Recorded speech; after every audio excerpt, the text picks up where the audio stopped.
A weird thing about our business culture occurred to me while I was listening to this conversation about the impact of Apple's privacy initiatives on the advertising market. It's hosted by Alex Kantrowitz, I think that's his name, on his Big Technology podcast. And this discussion is worth a listen if your business advertises on social media. His guests, Orchid Bertelstein and David Herman, understand the advertising business and social media. They pretty fluidly analyze the impact on marketers and advertising.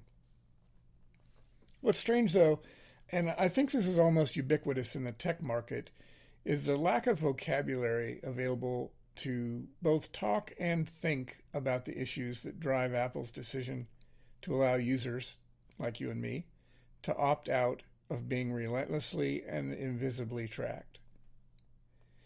Alex, Orchid, and David are also very clearly aware of some additional context, but they seem reluctant to spell it out.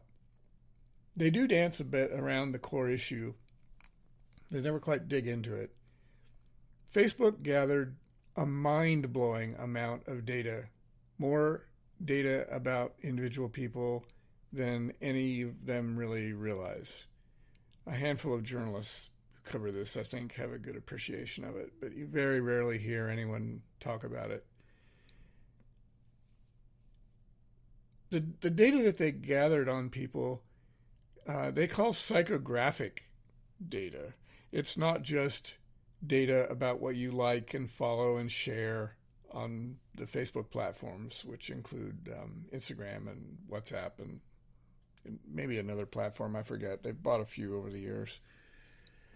But they gathered lots of data from your activities on other platforms that they don't own through various kinds of advertising networks, and also through a network of applications that their platform, Facebook, provides. As a developer, you can build apps that run in the context of the Facebook application inside of the web browser. And these are often pretty simple things like, what Star Trek character would you be? And you answer a dozen questions, and they tell you that you're Chekhov or something, right? Those questions are, many of them, designed to gather more information about your personality so that they can better figure out what to sell you. And they've gotten to be quite good at it.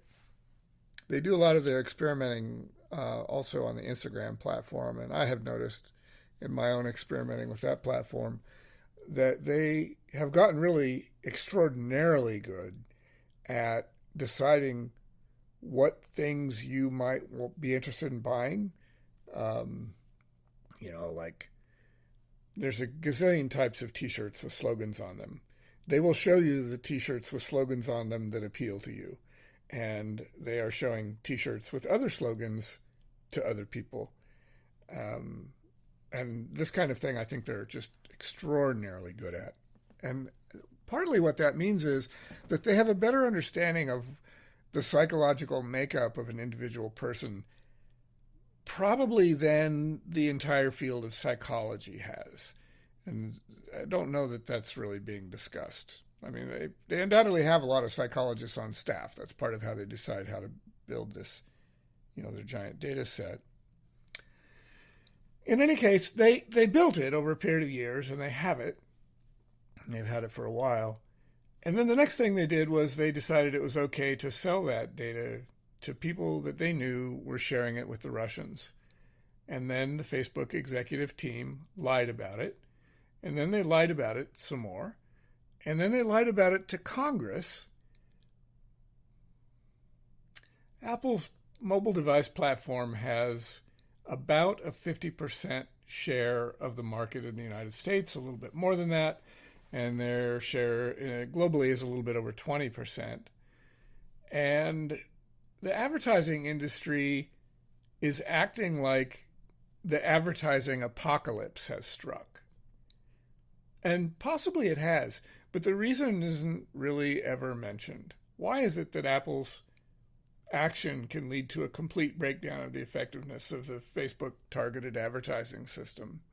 Why don't they just continue on with business as usual, gathering their data and analyzing their data and sharing their data with nefarious and legitimate advertising concerns, and just ignore the Apple users? Like, you could look at this and say, well, the Apple users would be the ones who suffer. The people who opt out are not going to get ads that are targeted as effectively to them. They're going to get, they're going to get T-shirt ads for things that they don't care about, for the wrong slogans on their T-shirt ads.